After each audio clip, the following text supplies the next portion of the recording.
That's recording now. Hi, my name is Noni Salma, and this is in conversation. I am having this conversation for the first annual Pride of Fig event, which is a virtual African Pride event. And today I'm going to be talking with an African icon, Miss Wahira. She's from the trans community, and she's half Ethiopian and half Somalian. And even though I'm Nigerian, people have a lot in common. And this is one of the things that makes me so excited about this conversation. So, yeah, hi, Miss Wahira. Hello, thank you for having me. My name is Wahira Labelle. Like you said, I am from Somalia. I'm also half Ethiopian, but I have migrated since I was 7 years old. So I have lived in Kenya. I've lived in different countries. So yeah, Okay, I am a trans woman. great, Yeah, great. I'm also a member of East African community, LGBT East African, a member of Gromaile, House of Gromaile, and also a member of one of the organizer of BLMP. BLMP stands for Black Migrant LGBT Community. Oh, So that's yeah. absolutely amazing. So, Mhm. where do you currently live now? So I live in the Bay Area, California, Oakland, California to be exact. Oh, Yeah. great, great. And when did you migrate from Ethiopia? Okay, or Somalia. Well, I left Somalia when I was young, so I pretty much grew up in Kenya. So I grew up in Oh, a refugee camp in Kenya as a refugee. So Kenya is my second home. okay. So I have been in America. I migrated, I think, almost 10 years now. Wow, that's It's been a another long thing. time. That's another thing people have in common. I've been in New York for 8 years now, so yeah, I feel Mm, you. I feel you, girl. yeah. Um, I'm very curious because when you kind of migrate from Africa, and I say Africa now because I'm Nigeria and you're Mm, half Ethiopian, half Somali, you live in Kenya. So in this conversation, Africa as a term is very appropriate. I'm not saying Africa as a country. So for those who might, definitely. um, Yeah. migrating from Africa and coming to the United States, I feel like one of the biggest differences for me, or one of the biggest change for me was finding community. Um, Mm-hmm. but what experience did you have in terms of finding community and being affirmed as a trans woman, having resources, seeing people who have transitioned, seeing stories, seeing yourself? How did Mm-hmm. that and also I went through a process of course growing in this society that didn't have that in Nigeria, and then Mm-hmm. coming with all those ideas that I had to unlearn. I had to unlearn that in order to learn myself. Mm-hmm. And I want to kind of hear your perspective on that. Yeah. That's a very good question. I know we have that in common as a migrant trans woman that came to this country as an adult. Um, Finding community has been challenging the first couple years because I came here as an African, and then it was hard for me to fit in broader African community as a trans woman because Africans are not accepting of LGBT people in general. Um, so I found myself with no sense of belonging, and it really, really got to me. I got so depressed for so many years because I didn't know where I belong, even though I speak 5 different languages. I shouldn't have that kind of problem, but most of my community are still, even though they live in America, they're still very conservative, especially Mm, people from Somalia because they have Muslim background. So finding community has been hard, and also as a migrant, trying to fit in within American LGBT community, it's already because you're already otherized, So it's been really a challenging. But now I kind of searched around thanks to the internet and found some of my queer communities from Africa, people like you and other queer people from East Africa, and we formed a group, like online platform where we can just keep in touch and also talk about our experiences and stuff. So it's a little bit better now than it was. Yeah. Yeah. I like that you said that. Mm. My next question is in terms of intersectionality of your identity, being trans, being Somalian, being Ethiopian, being Kenyan, if Mm-hmm. you will. How do you marry all of these identities together? And how do you deal with the fact that sometimes it's hard for them to live in the same house? Mm-hmm. Um, how do you Mm. deal with that? It's hard having a multiple like intersectionality, a lot of different identities, being trans women, being a migrant, being from Muslim background, and all these identities that is usually not even validated in our community. So to me, I was like, okay, I am not accepted wholly. If I go to African spaces, I have to leave my transness at the door, Right. and then if I go to other places, I have to leave my immigration status at the door. It's like all these multiple identities I have could not coexist for the long time, and I struggled with it for a long time.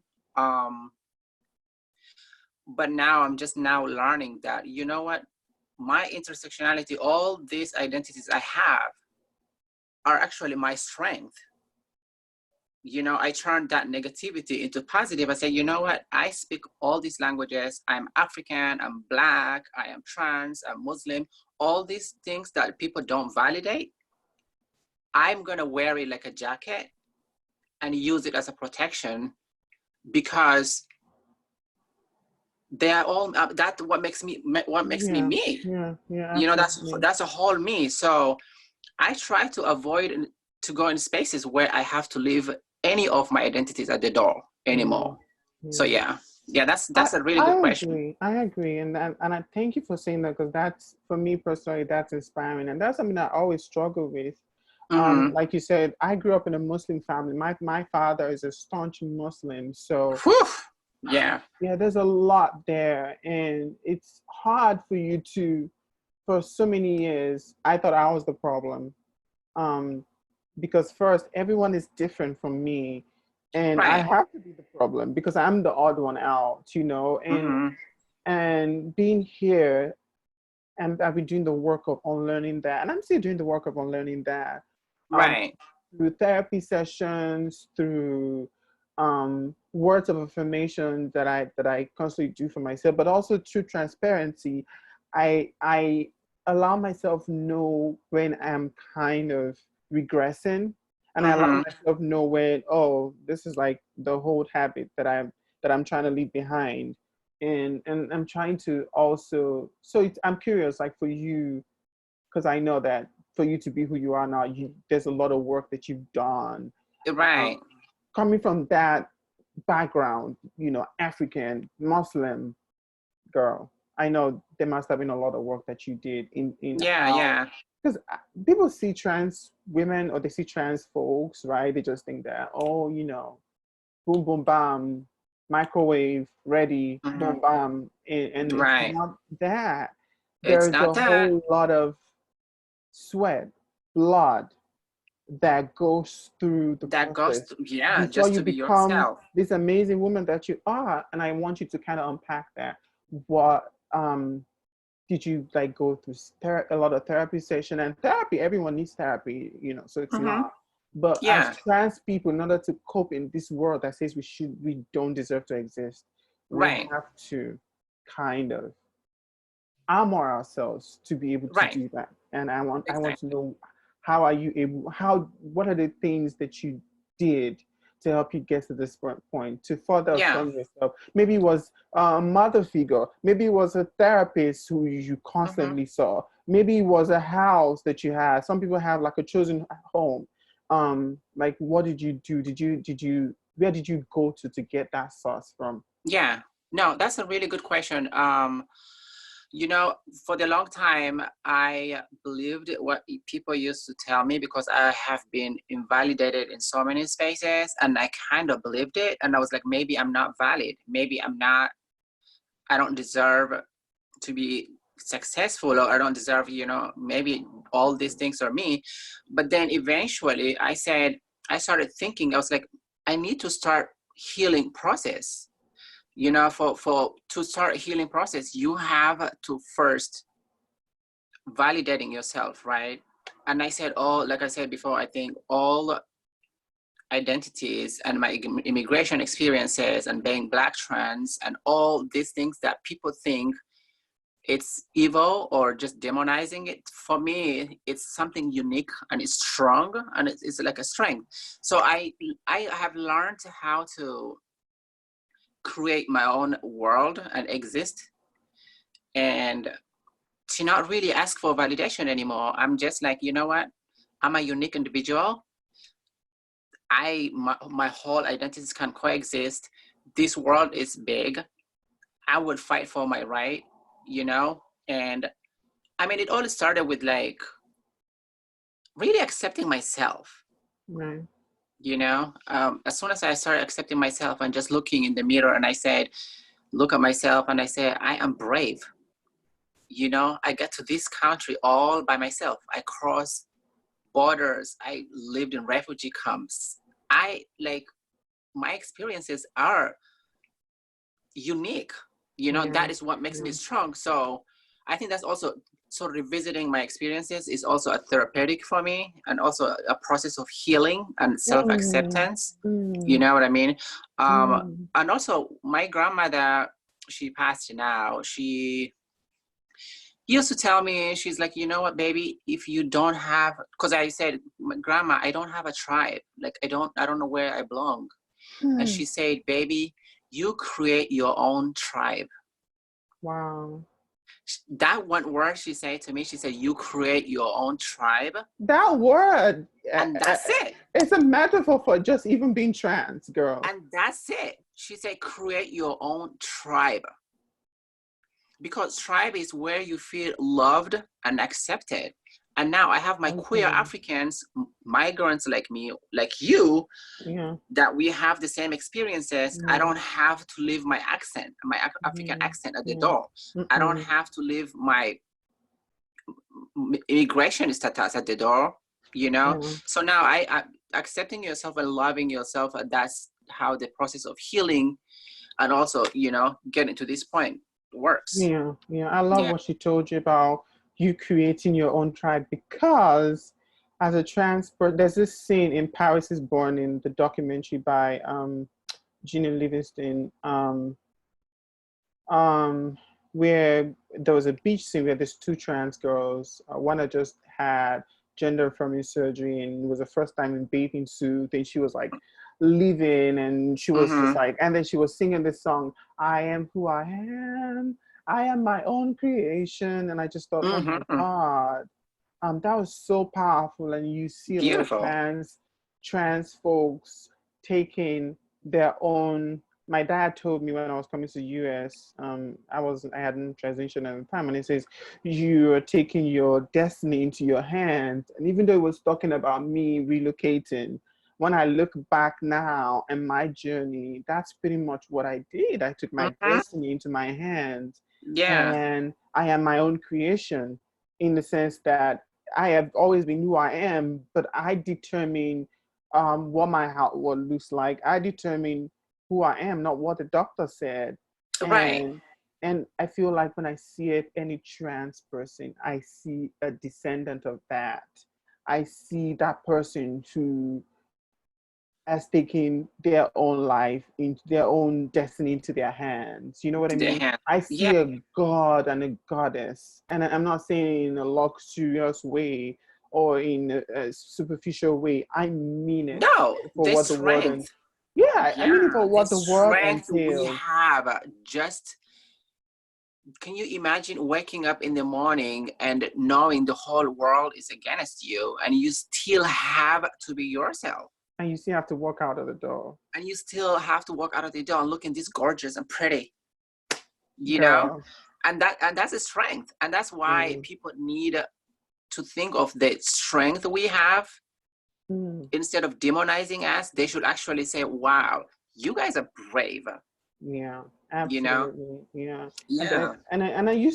I used to resist the word brave for a long time just because I thought that, it was a way of trying to say, oh, you're doing this thing that you shouldn't be doing, and so you're brave.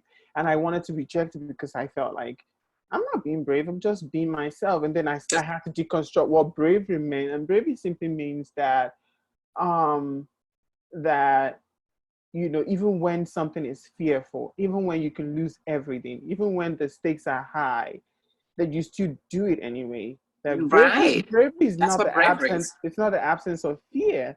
It is the presence of fear, but still charging Doing. on in spite Yeah. of it. And then I thought, oh, okay, that's right. I guess I can ride with it. So for you as a trans person, would you consider that something that you embrace, bravery? And I know that you already described yourself as that. Mm, And I for a long time, I kind of just want, because I felt like, oh, I'm normal. Like bravery assumes that I'm this other thing yeah. in order for me to. And I felt, you know what, I can be normal but also be brave, because I Yeah. feel like bravery is not just about my identity, but me in how I deal with the outside forces. And like you said, just getting out of the door and Yeah.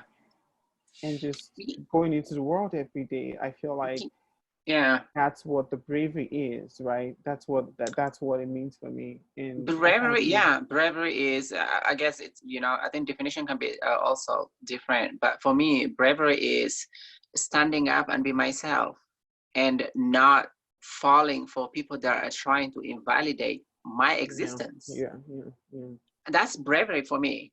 I don't have to ask for permission to be myself, yeah. You don't you need know? permission. We don't need permission to be ourselves. So bravery is walking out the door and just be 100% whole and be yourself and not accepting any invalidation from Mm, people like you. So mm. yeah.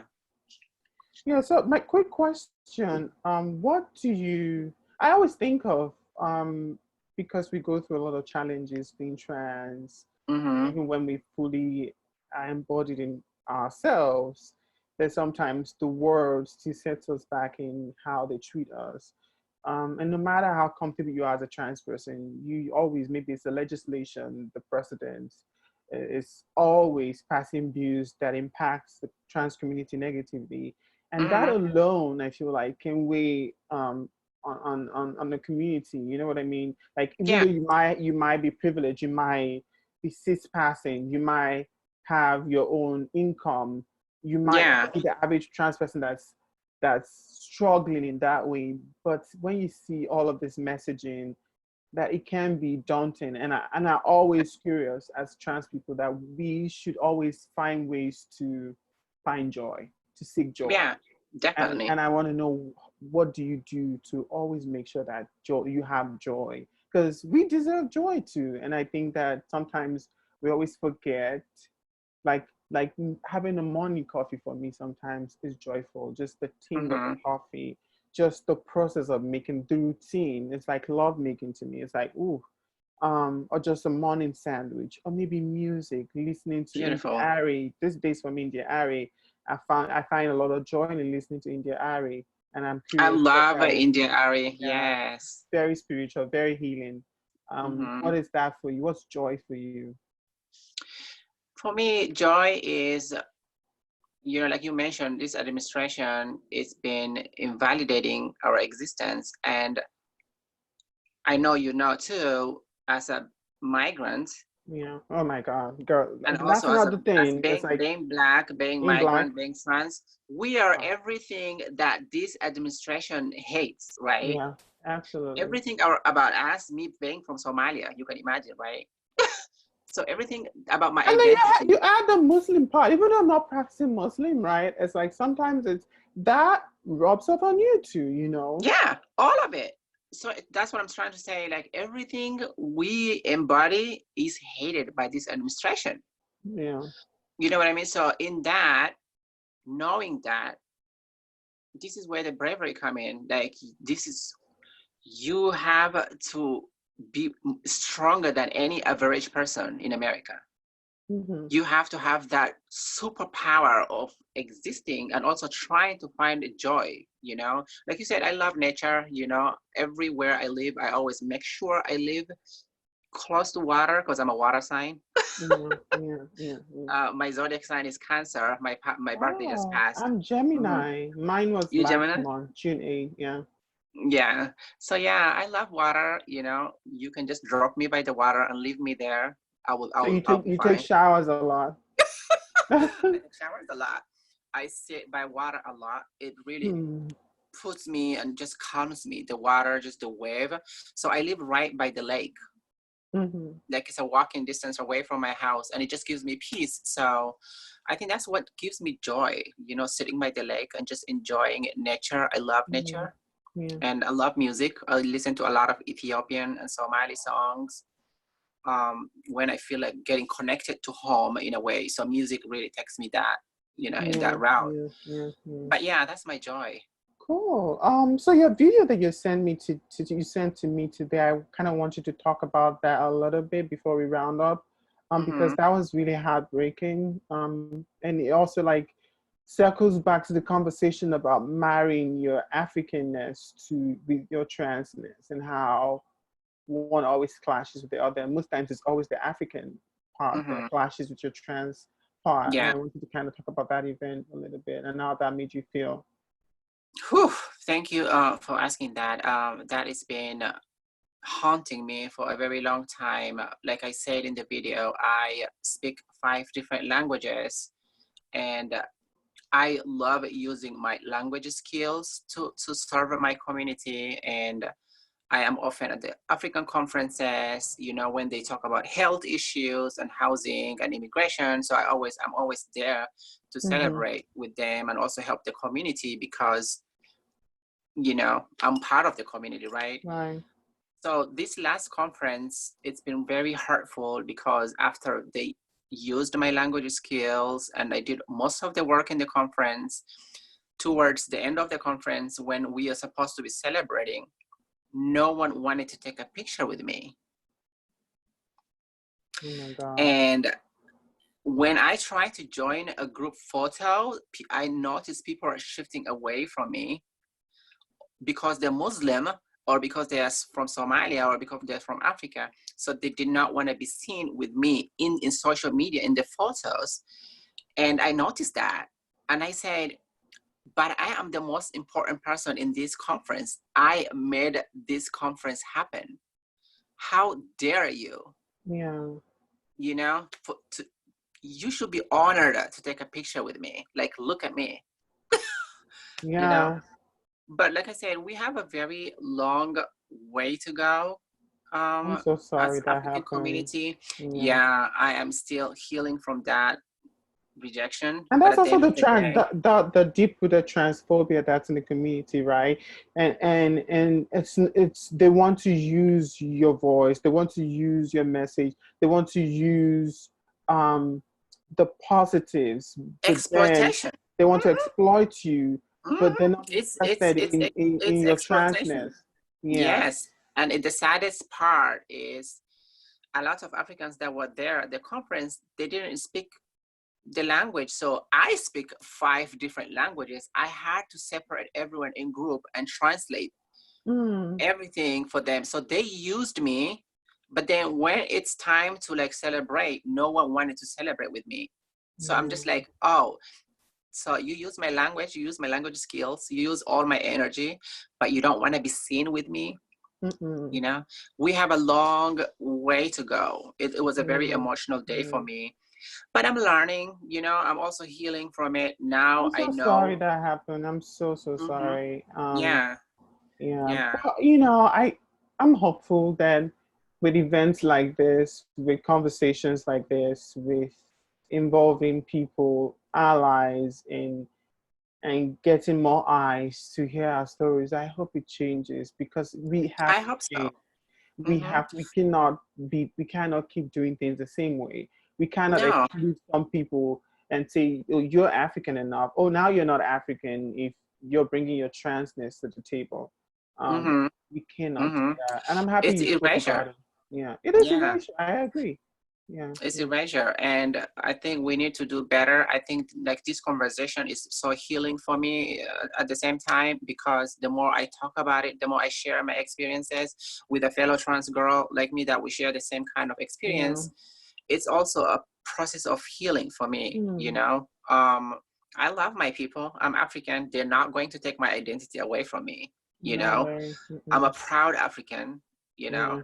Yeah, yeah, So yeah, we, like you said, we do have a very long way to go. yeah, yeah. Hmm. Okay, so I want to end on a positive, but also Yeah. just like a word of affirmation. There are a lot of young trans girls back home in different parts of Africa, South Africa, Ghana, Nigeria, Togo, Angola, Zimbabwe, Hmm. wherever they are, and they'll be watching this program, and maybe they're at the beginning stage of the transition, maybe they haven't even started transitioning, and they're looking at us um, as something to aspire to. And I just want you to give them. What would you Hmm. say to them? What would you say to that? If you can just reach one girl, what would you say Whew. to her right now? The first word that comes to my mind is you are valid. Mm, Your identity, it's for you to own it. No one, not even your parents, should tell you who you're supposed to be. right. You came to this world, you were born into this world as an individual. Mm, You own that yeah. and embody that. I know it will take time, it will take process, it will take, like me, crossing borders and living in the Mm, deserts and living in the me refugee too. camp. You know what I mean? Yeah, So it takes all these experiences to be whole you to get to this point. But the hmm. main thing you need to know is you are valid. Valid. That's it. Thank you so much, Wahira. That was I love you, beautiful. I sister. love you too. Thank you so much. I feel like as a trans woman, this is healing for me. Talking to my sister, Yes. seeing her go through this and become this embodied, awesome, wholesome woman, I think for me Yes. is something that I'm gonna have a wonderful day just by having this conversation with you, and Oh, I hope that yeah, someone else does have a wonderful day by watching our conversation. definitely. Yeah, thank you Yeah. for watching, and I hope that you stick around for the rest of the Pride of Freak event. I am looking forward to this.